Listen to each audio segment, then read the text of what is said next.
The essential concepts of the Kybalion. With illustrations and schemas. Chapter 1. The Hermetic Philosophy. Egypt was the birthplace of the hidden wisdom and mystic teachings. In ancient Egypt dwelt the great adepts and masters, who have never been surpassed or seldom equaled. Among these great masters of ancient Egypt, there was one known as Hermes Trismegistus, thrice great, the great-great, the greatest great, the master of masters, who is thought to have lived in Egypt during the early days of the oldest dynasties. Hermes Trismegistus was eventually deified by Egyptians, who made him one of their gods, under the name Thoth, the scribe of the gods. The name of Hermes was revered in all ancient lands, and his name became synonym of fount of wisdom. All his followers always observed the principle of secrecy in their teachings. The term hermetic became a synonym of secret, sealed so that nothing can escape. The Hermetic teachings are to be found in all lands, among all religions, but never identified with any particular country, nor with any particular religious sect. The truth taught by the Hermetic teachings is not found in books, to any great extent. It has been passed along from master to student, from initiate to hierophant, from lip to ear. In the early days, there was a compilation of certain basic Hermetic doctrines, known as the Kybalion, the exact meaning of this term having been lost. The Kybalion was a collection of maxims, axioms, and precepts, which were non-understandable to outsiders. These teachings constituted the basic principles of the art of Hermetic alchemy, which dealt in the mastery of mental forces.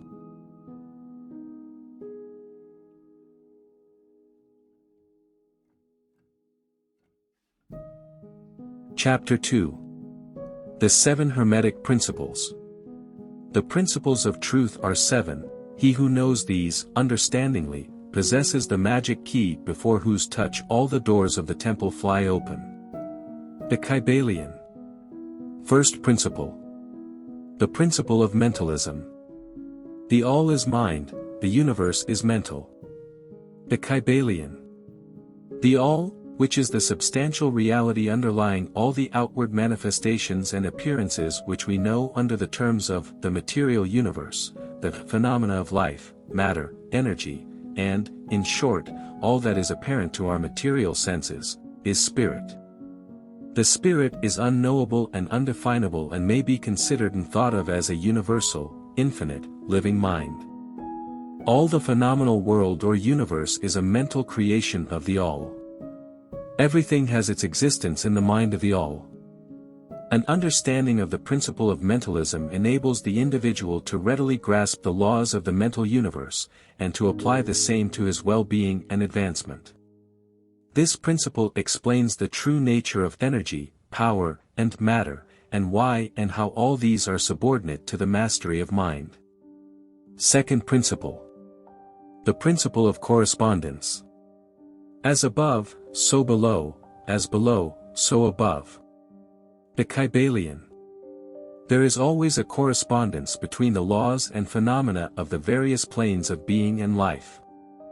If we apply the principle of correspondence to all existing planes, we are able to understand much that would otherwise be unknowable to us. As the principles of geometry enables man to measure distant suns and their movements, so a knowledge of the principle of correspondence enables man to reason intelligently from the known to the unknown. Third principle. The principle of vibration. Nothing rests, everything moves, everything vibrates. The Kybalion. Everything is in motion. Nothing is at rest. This principle explains that the differences between different manifestations of matter, energy, mind, and even spirit, result largely from varying rates of vibration. Fourth principle. The principle of polarity. Everything is dual, everything has poles, everything has its pair of opposites, like and unlike are the same, opposites are identical in nature, but different in degree, extremes meet, all truths are but half-truths, all paradoxes may be reconciled. The Kybalion. Everything has two poles. Everything has its pair of opposites. The pair of opposites may be reconciled. Extremes meet. All truths are but half-truths. Every truth is half-false. There are two sides to everything. Opposites are only the two extremes of the same thing, e.g. on the physical plane, heat and cold, large and small, hard and soft, black and white, noise and quiet, on the mental plane, love and hate, good and evil. It is possible to change the vibrations of hate to the vibrations of love, by means of an application of the principle of polarity. The art of polarization becomes a phase of mental alchemy. Fifth principle. The principle of rhythm. Everything flows, out and in, everything has its tides, all things rise and fall, the pendulum swing manifests in everything, the measure of the swing to the right is the measure of the swing to the left, rhythm compensates. The Kybalion. In everything there is manifested a measured motion, to and fro, a flow and inflow, a swing backward and forward, a pendulum-like movement, between the two poles which exist in accordance with the principle of polarity. The Hermetists overcome the effect of the principle of rhythm by use of the appropriate formulas and methods.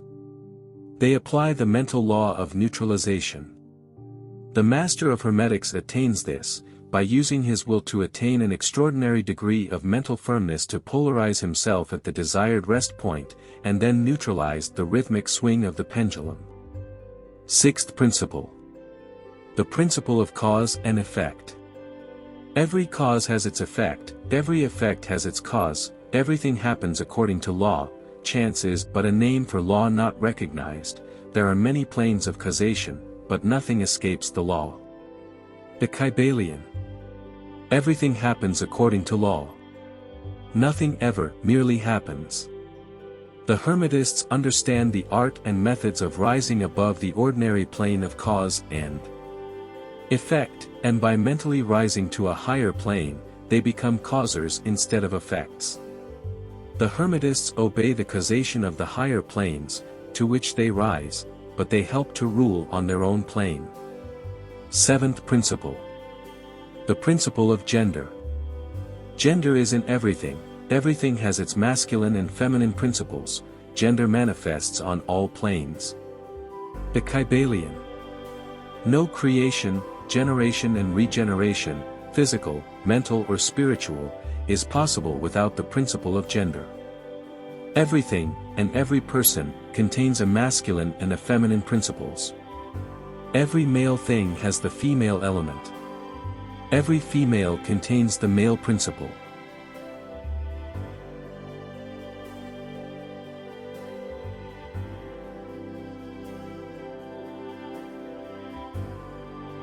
Chapter 3. Mental transmutation. Mind, as well as metals and elements, may be transmuted, from state to state, degree to degree, condition to condition, pole to pole, vibration to vibration. True Hermetic transmutation is a mental art. The Kybalion. The ancients possessed both inner and outer knowledges, the latter being possessed by modern scientists. They had a full comprehensive knowledge of astronomy, as well as its transcendental form, astrology. They were acquainted with the chemical properties of things, as well as a full knowledge of transcendental chemistry, called alchemy. They had knowledge of transcendental psychology, called mystic psychology. At the same time, they were certainly not ignorant of the modern discoveries in psychology. Among the many secret branches of knowledge possessed by the Hermetists, was that known as mental transmutation, the art of mental chemistry, a form of practical mystic psychology. If we consider the principle of mentalism, which states that the underlying reality of the universe is mind, we can state that mental transmutation is the art of changing the conditions of the universe, matter, force, mind. Thus, mental transmutation renders the master the controller of material conditions as well as those ordinarily called mental. The universe is mental, the Kybalion. The student and practitioner of mental transmutation works among the mental plane, transmuting mental conditions, states, etc., into others, according to various formulas.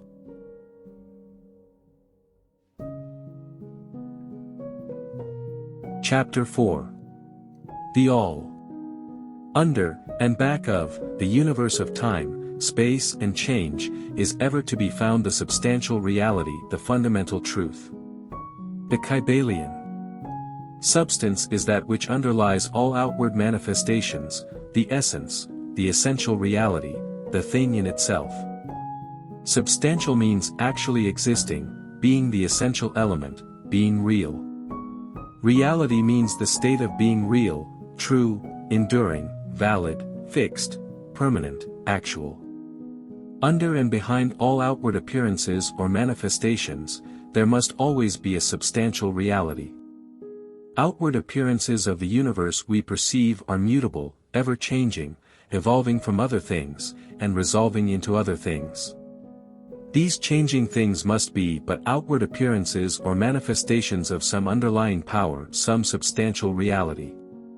The Hermetic Masters have called this underlying power by the Hermetic name of the All, whose inner nature is unknowable. Because of its unknowable nature, the Hermetists regard all speculations of theologians and metaphysicians regarding the inner nature of the All, attempts to ascribe personality, qualities, and characteristics to it, as childish efforts to grasp the secret of the infinite. That which is the fundamental truth, the substantial reality, is beyond true naming, but the wise men call it the All. The Kybalion. In its essence, the All is unknowable. The Kybalion. But, the report of reason must be hospitably received, and treated with respect. The Kybalion. The human reason informs us as follows regarding the All. The All must be all that really is. There can be nothing existing outside of the All, else the All would not be the All. The All must be infinite, for there is nothing else to define, confine, bound, limit or restrict the All. It must be eternal, infinite in space, and infinite in power. The All must be immutable. If the All is infinite, absolute, eternal and unchangeable, then any and all finite things must be as nothing in reality. What we see around us, matter, is merely energy at a low rate of vibration. Although matter forms the physical foundation for all forms, the All cannot be matter. Life and mind, in all their degrees of unfoldment, are higher than matter or energy. But yet, it is not fully correct to say that the All is life and mind, for the All cannot be life and mind as we know them, but it must be higher than mechanical forces, or matter. It must be infinite living mind, or otherwise called spirit.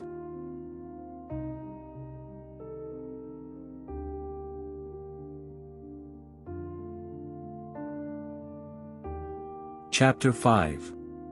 The Mental Universe. The universe is mental, held in the mind of the All. The Kybalion. The All is spirit. The definition of spirit is practically that of the All, which cannot be explained, defined or fully understood. Spirit transcends our understanding, and it's a name that men give to the highest conception of infinite living mind. The universe cannot be the All, because the former seems to be made up of many and is constantly changing, which is in contradiction with the immutability of the All. The universe must be a creation of the All, but it cannot be a fragment of it, because the All cannot be separated or divided. The principle of correspondence helps us understand how the universe is created. In the physical plane, man can create in many different ways, but the only creation act that is in accordance with the immutable, unchangeable and inseparable aspects of the All, is mental creation. When man creates mentally, he doesn't multiplicate himself, nor does he transfer a fragment of himself to his creation. Yet, his spirit pervades the mental creation. Therefore, following the principle of correspondence, as above, so below, as below, so above, we can say that the All creates the universe mentally, in a similar way that man creates mental images. The All creates universes in its own mentality, with the difference that the universe created by a human mind is the mental creation of a finite mind, whereas that of the All is the creation of an infinite mind. The All creates in its infinite mind countless universes, which exist for eons of time, and yet, to the All, the creation, development, decline and death of a million universes is as the time of the twinkling of an eye. The Kybalion. The infinite mind of the all is the womb of universes. The Kybalion. In regards to creation, the principle of gender must be manifested, and this is true even in the creation of universes. The all is above every other law, the all is the law, but when the all manifests on the plane of generation, then it acts also according to the principle of gender, thus. The all manifests in its masculine and feminine aspects, on the mental plane. This doesn't imply a real duality, the all is one, the two aspects are merely aspects of manifestation. If you apply the principle of correspondence to your own mind, you will find two parts, an I, which stands apart and witnesses the mental creations of the Kami, where the creations happen. Death is not real, but a birth to a new life. The universe is your home. You are dwelling in the infinite mind of the all. You are safe and protected by the infinite power of the Father-Mother mind. Within the Father-Mother mind, mortal children are at home. The Kybalion. There is not one who is fatherless, nor motherless in the universe. The Kybalion.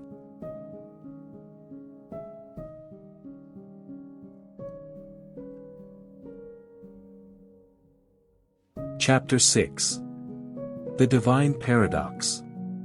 The half-wise, recognizing the comparative unreality of the universe, imagine that they may defy its laws. Such are vain and presumptuous fools, and they are broken against the rocks and torn asunder by the elements by reason of their folly. The truly wise, knowing the nature of the universe, use law against laws, the higher against the lower, and by the art of alchemy transmute that which is undesirable into that which is worthy, and thus triumph.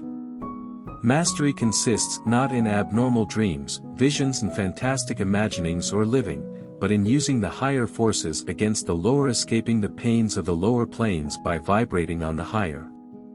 Transmutation, not presumptuous denial, is the weapon of the master. The Kybalion. While to the infinite all, the universe, its laws, its powers, its life, its phenomena, are as things witnessed in the state of meditation or dream, yet to all that is finite, the universe must be treated as real. The divine paradox is that while the universe is not, still it is. The two poles of truth, the absolute and the relative. The law of paradox is an aspect of the principle of polarity. If the universe is a mental creation of the all, then the universe and all that it contains is a mere illusion. From the absolute point of view, the universe is in the nature of an illusion. There is nothing real except the all. Whether the universe be created of matter, or whether it be a mental creation in the mind of the all, it is unsubstantial, non-enduring, a thing of time, space and change.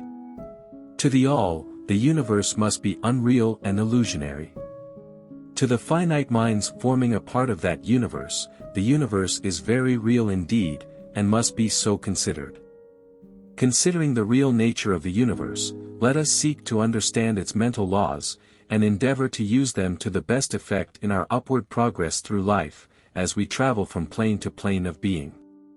While on the plane of matter, we must recognize its phenomena. We may control matter, but we do so by applying the higher forces. We overcome the lower laws, by applying still higher ones. That said, only the all can escape law. The universe and its laws, and its phenomena, are just as real, so far as man is concerned, as they would be under the hypotheses of materialism or energism.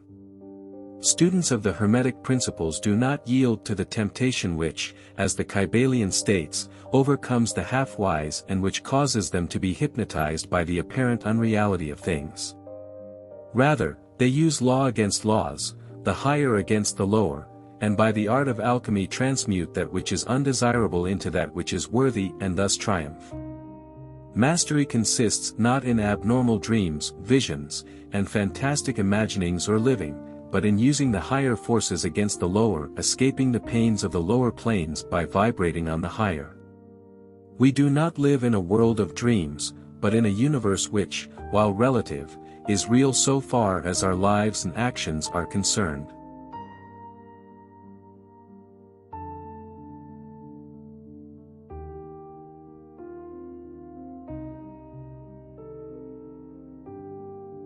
Chapter 7.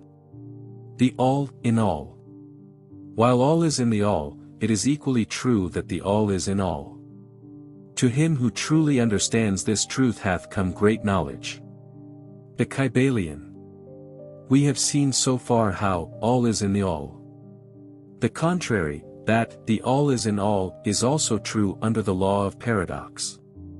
When we create an image in our minds, it has its existence, and being, solely within our own minds, yet we are in a sense immanent in, remaining within, or abiding within, the mental image also. A good example is that of a writer. His characters exist only within the mind of their creator. And yet, the author also existed within each of his characters, giving them their vitality, spirit, and action. Thus, the characters may be said to be his author, yet the author is not identical with his characters. This simple example can be used by man to realize the existence of the indwelling spirit immanent within his being. And this is what spiritual development means, the recognition, realization, and manifestation of the spirit within us. The Hermetic teachings concerning the process of the mental creation of the universe, are that at the beginning of the creative cycle, the All, in its aspect of being, projects its will toward its aspect of becoming, and the process of creation begins. This process consists of two stages. First stage, the stage of involution, the All becomes wrapped up in its creation, also called the outpouring of the divine energy, or the involuntary stage of creation, lowering of vibration until a very low degree of vibratory energy is reached. Second stage, the stage of evolution, also called the indrawing, where the vibration rises back to higher and higher degrees of vibratory energy. All of this, and in particular the stage of evolution, occupies countless cycles of eons of time, at the end of which the All withdraws its attention, a mental reaching out or extension of mental energy, of the universe, and all is withdrawn into the All from which it emerged. When this happens, the spirit of each soul is not annihilated, but is infinitely expanded. The created and the creator are merged. Trying to understand why the All creates universes is out of human understanding, it is an unthinkable matter, just as the All is unknowable. It was previously said that we can understand certain aspects of the All by using the law of correspondence. But this law reaches only to that aspect of the All, which may be spoken of as the aspect of becoming. Back of that aspect is the aspect of being, in which all laws are lost in law, all principles merge into principle, and the All, principle, and being, are identical. Regardless of the answer to this problem, the truth remains that, while all is in the All, it is equally true that the All is in all.